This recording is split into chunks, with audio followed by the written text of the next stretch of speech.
Nunot sa bagyong Samuel, klase og trabaho sa dakbayan sa Talisay, kanselado og mga adlaw. Siluan Mirundina sa report.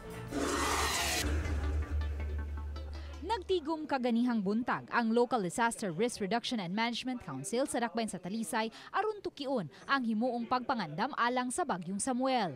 Gitigom usab kaganiha ang mga representante sa nagkadayang mga coastal ug mountain barangays. Isa-isa yun namo ang kada barangay og sa ilang specific hazard sa ilahang priority nga buhaton. Now, ang pronouncement dito was if in case there will be an evacuation, they have to inform us because we will provide kanang assistance nila sa pagkaon.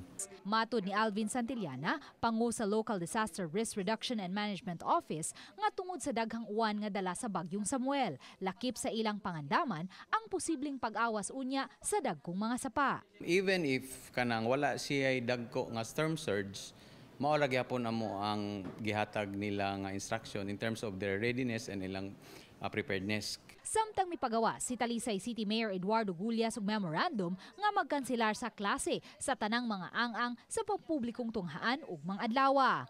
Lakip sa kanselahon ang trabaho sa Talisay City Hall ug mga adlaw. Luan Mirundina, Balitang Bisdak.